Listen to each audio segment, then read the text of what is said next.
Yun, good morning. Minsan pa, welcome sa ating channel. Update po natin itong isang bahagi ng pinakamahabang bypass road dito sa lalawigan ng Cavite. Opo, lalawigan pa rin po ng Cavite, yun pong ating itinerary ngayong araw. Martes po, unang araw sa buwan ng Abril 2025. Oras na po natin alas 9:40 ng umaga. Ganda na nung bungad, di ba? Nakita nyo sa video natin, yan may mga street lamp na. Solar po yan, mga kabayan. Umpisa natin yung ating vlog dito sa Barangay Bonasarca. Indang East po yung ating i-update sa inyo. Indang East section, yan. Ito pong panulukan na ito ay Indang Mendez Road. Oo, yan. Tingnan natin kung papayagan tayong dumaan, no?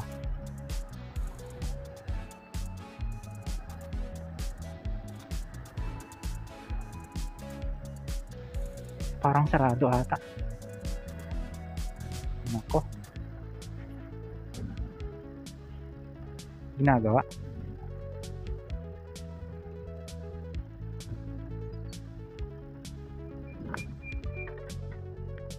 Ayun, dyan po tayo kanina. Kaya lang, nakita nyo may harang yung mga street lamp post. So, ibig sabihin, bawal mo nang daanan kasi sinesemento yung patawid doon sa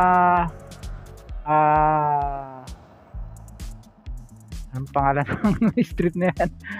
Indang Mendez Road, ayan. Sarado siya. Kahit yung nakamotor na yun, wala siyang lulusutan, Kaya umikot muna tayo doon sa Kaikwit, saka sa Kaikwit Road, saka tayo nagpunta rito, and then saka tayo nagumpisa mag-video.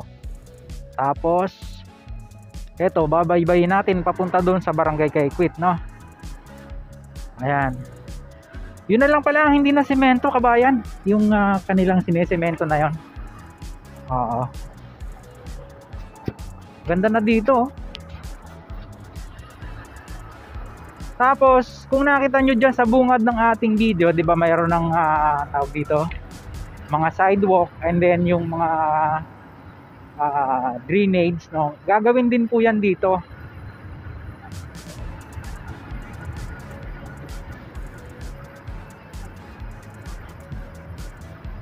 May kabuuang haba po itong 42 kilometers, magmula po dyan sa Silang.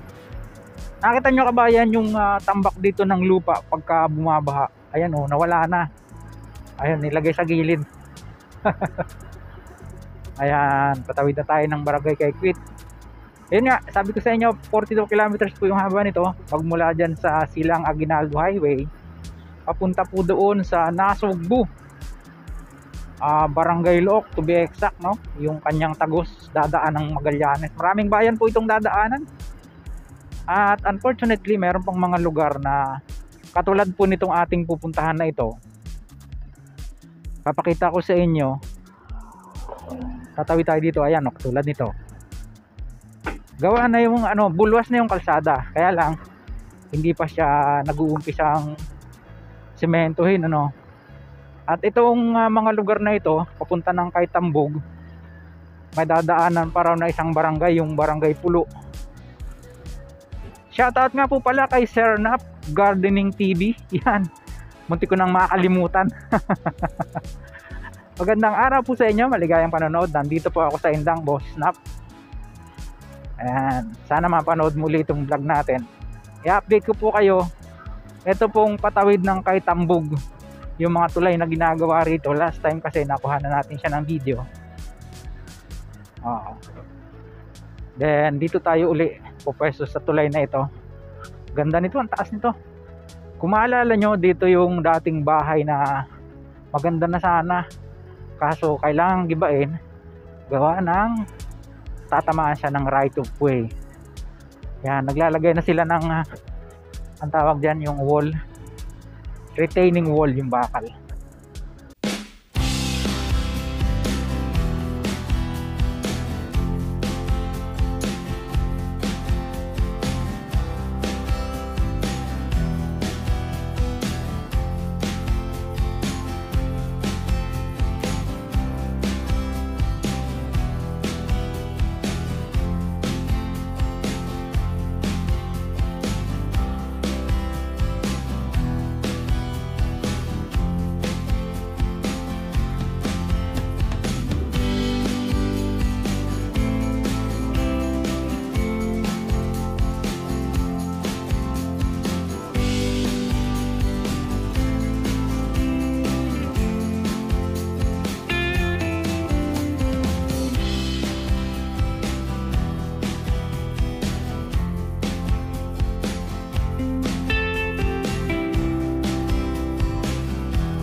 Ayan, matapos po nating makuha ng aerial shot hanggang doon. Medyo malayo-layo yung narating natin. Like, nasa 1.2 kilometers kabayan. Tapos may kalsada ron siguro. Ano na yun, barangay Kaitambog na yung narating natin na yun. No? Ganda ng kalsada eh. Tapos silipin natin dito. Ayan, haba ng girders. Diyan yan lalagay sa tulay. Ang ginagawang tulay dito. Oo. Silipin natin akpal. Meron na siya mga pier heads, no? Oo. Ayun. Oo, ganda. Yeah. Uy, taas. Grabe ito yung mga rivers. Ang lalaki ng bakal. Balik na tayo. Dahil malikabok.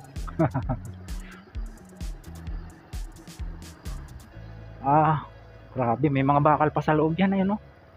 Pambagting yata, no? Ay, hindi bakal. Able. Oo, pinakang... ibig sabihin, bukod sa mga bakal at sa mga semento na yan, meron pa siyang bagting. Ayan, oh, kabayan, ayan, oh. Kable yan, eh. Hindi naman siya bakal, eh, oh. Oh, kaya matibay, no? Ano lang siya, yung ganyang kahaba, gumagan, lumulundo lang. Oh, diba, ramdam niyo yun pagka dumadakay ng mga tulay na mahaba, no? Yumuyugyog. Yan. Yun pala yun. So hanggang dito na lang muna yung pong ating update dito naman sa isang bahagi ng pinakamahabang bypass road dito sa atin sa Cavite. Ito pong east-west lateral road, Indang East section. Ayan. Sa mga ngayon lang napagawi sa ating pong munting channel. Sana po huwag niyong kalimutang mag-like at mag-subscribe, pakipindot po ang notification bell para lagi po kayong updated anytime na mag-upload po tayo ng video. Ito pong muli si Kabayang Alex, lagi nagpapaalala. Mag-ingat po tayo. Lagi tayong manalangin at magpasalamat sa Diyos. See you po on my next vlog, God willing. Hasta la, bye-bye.